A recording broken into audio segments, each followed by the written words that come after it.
everybody? Mark, aka the Nerdy Punk, back again today for a new video. Hope you all are doing well. It's been a long time since I've made a video, probably about a month, maybe a little bit more, not sure. It's been a while. I apologize for that, but life has been getting quite hectic for me lately, you know, with going back to work and everything, so I've been really busy, and there really haven't been a whole lot of new movies coming out that I've been excited for at all. You know, August typically is a bit of a slow season as we kind of transition away from the summer blockbusters into kind of more kind of festival films and, you know, Oscar season coming around the corner. So I'm really excited. I think we're going to have a little bit of an earlier Oscar season this year. So we got some really big movies coming out in like October, like Killers of the Flower Moon, which I'm super excited for. But nonetheless, there's a lot of great stuff coming up on the pipeline here in the fall that I'm really looking forward to covering on the channel. With that being said, today what we're going to do is we're going to go through every movie that I watched in August of 2023. I was only able to catch 10 movies this month and nothing new. So no new releases in the theaters, nothing on streaming. Everything I watched was an older movie, and I rewatched quite a few things this month as well. So I'll go ahead and get into this. First movie that I watched at the beginning of the month was Reservoir Dogs. This was, of course, a rewatch. This movie is from 1992, directed by Quentin Tarantino, and I am, of course, a massive fan of Tarantino. And since, you know, I kind of knew going into the month that this was going to be a really slow month for new releases, I kind of planned on trying to find like a theme of things to watch. And my initial plan was to rewatch all of Tarantino's movies this month. That didn't happen. But I did watch this one, and then another one that we're going to get to in a second. But I'll go ahead and actually let me pull the 4K release that I have and show it to you, because I have the really nice Lionsgate Steelbook. So I'll be right back. Alrighty, here's my copy of the beautiful Lionsgate Steelbook for Reservoir Dogs. I've kind of shut off the cover of this before, but it's really, really cool. The ear comes off from the iconic scene in the film, and Lionsgate just really knocks it out of the park with these steelbooks. They are amazing. And you got your discs there, digital code. I don't know if anybody's used this. If you guys want it, go ahead and take it. First come, first serve. All right, next one here. So this was the second film in the planned Tarantino marathon, and that is, of course, Pulp Fiction. Another really awesome Steelbook release.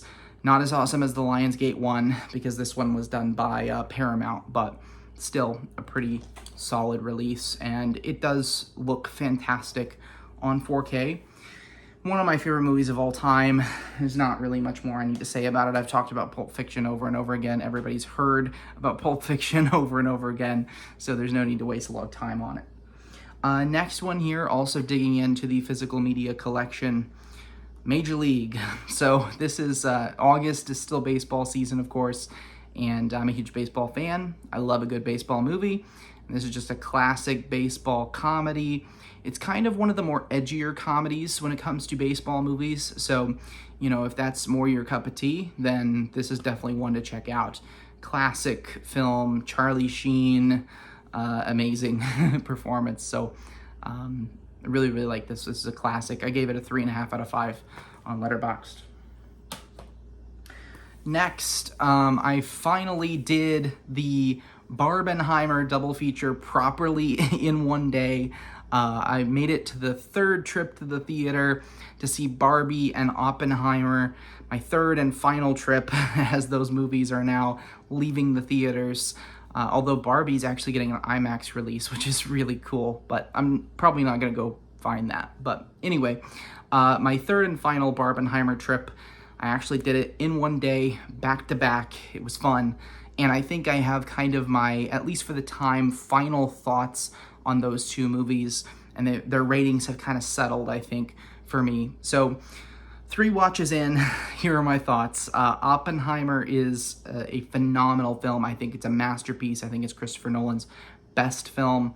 And to me, the tiny little flaws that I had with it on initial viewing by the third viewing, to me, they don't exist. To me, every problem I had was necessary to the film. They couldn't have taken it out for the film to work. So I'm giving Oppenheimer a 5 out of 5. I love the movie so much.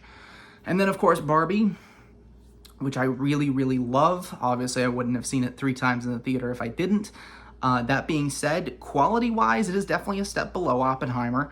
There are some things that I feel like didn't work, and Barbie aged a little bit worse to me than Oppenheimer, but still, I really loved Barbie. I thought 90 to 95% of the jokes landed, and they also landed on the third watch. So Barbie is a 4 out of 5 from me from Letterboxd.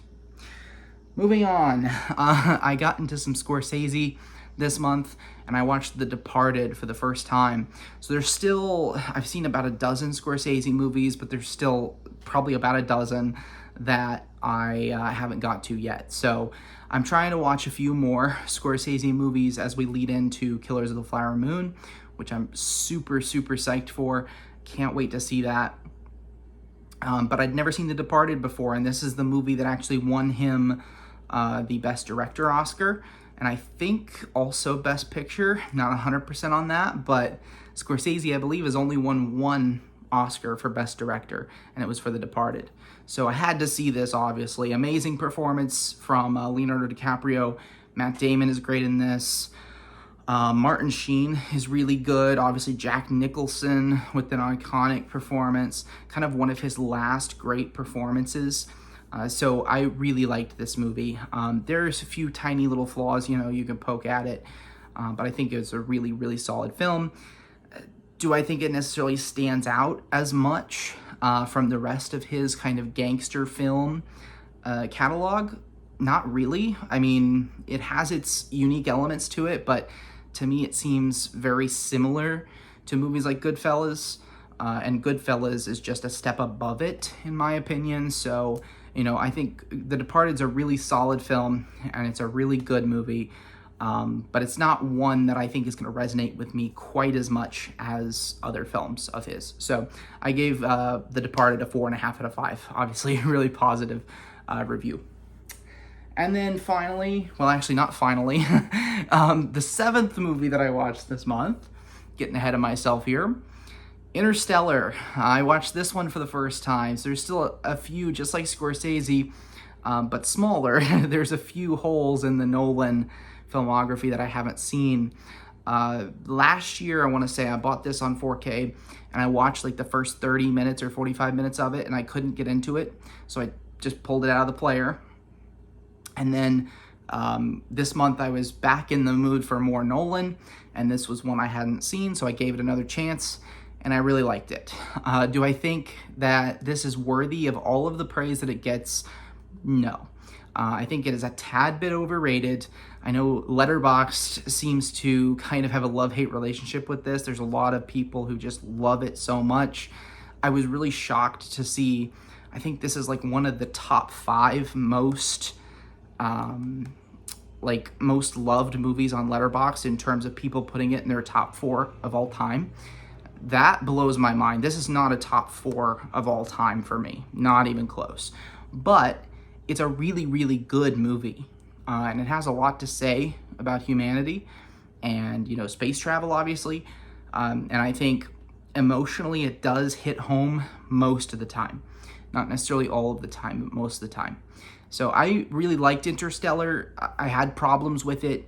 I don't think it's a perfect movie, and it wouldn't be close to my top 4, but I did really like it, and I don't think it deserves quite as much of the hate that it gets either, as well as the love that it gets. So Interstellar, finally checked another one off of the Nolan filmography. Next one up, on the same night actually, so I did a sci-fi double feature. I watched Under the Skin for the first time. And this released in 2013, directed by Jonathan Glazer, and it stars Scarlett Johansson. I found this movie on HBO Max. It's an A24 movie, but I don't have the release, so I had to find this one on streaming. And I loved this movie. I'm not 100% sure what to make of it yet. It is a very heady film. It reminds me a lot, and I'm not necessarily comparing them quality-wise or impact-wise, but it does kind of remind me a lot of 2001: A Space Odyssey. And the films are really only similar in the way that they're both sci-fi films, but the way that this movie was filmed and the way the director approached it, it felt very Kubrick-esque, in my opinion. Just so many long, beautiful shots with great scores behind them. Very dramatic, very little dialogue in many cases. And it's just, it has so much to say about humanity, what it means to be human, and, you know, the potential of extraterrestrial life and all of that kind of thing. So this is just an amazing movie with an incredible performance from Scarlett Johansson, but definitely one that requires multiple viewings and an open mind. It's a very odd film, but I really, really liked it. Coming up with number 9, second to last movie I watched of the month, I rewatched Babylon. This is watch number 4 for me of this movie. This was my favorite movie of 2022, but even up until last month when I watched this movie, I didn't consider it to be a perfect movie. Well, on this watch, I considered it to be a perfect movie, at least for me. I think, basically the target audience for this movie. I mean, an absolute obsessed over film person. You know, that's the type of person that Damien Chazelle made this for. And the ending monologue, or not a monologue, montage, that's the word I'm looking for. The ending montage sequence is, I think, everything. It's like the film's thesis statement. And that, I think, was aimed directly at people like me. So, you know, I think I'm kind of looking at this through rose-colored glasses is my point here. I think if I objectively looked at this, there are some flaws with it. It definitely is messy. It's got a long run time. It's odd. It's unique. But those are everything that I loved about it. It's a hectic film. So much happens in these 3 hours. Also reminiscent of The Wolf of Wall Street in that way, which is one of my favorites of all time. It's got Margot Robbie in it, who's my favorite actress. I'm obsessed with Margot Robbie to an almost troubling extent. You got our boy Brad Pitt over here. Diego Calva delivers such an amazing performance at the emotional center of this movie. And this was the first time I watched this movie with other people. And it was really interesting kind of getting my friends' take on the movie because, you know, I could tell they weren't kind of digging it quite as much as I was. But, you know, I think that's exactly what this movie is. It's not going to be mass appealing. It's going to be something that's kind of a little bit tougher to get into. But I love Babylon. Gave it a 5 out of 5 on this review. And maybe the last time I watch it this year. We'll see. And then the final movie that I watched in August. I've had quite a bit of a dry spell since I've been back at work, of course, and been so busy. But the last movie that I watched, I was just hanging out on a Saturday night, I think, and wanted something funny to watch.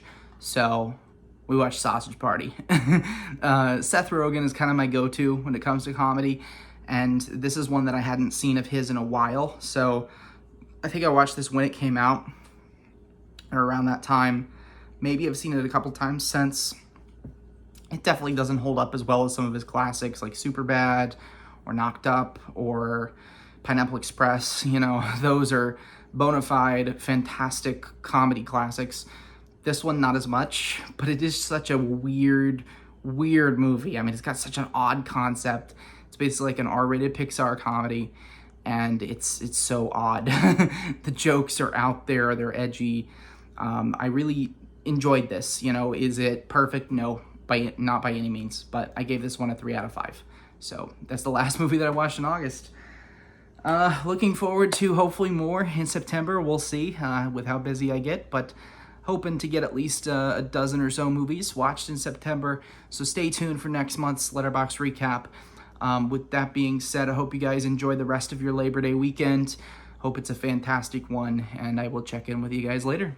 Bye.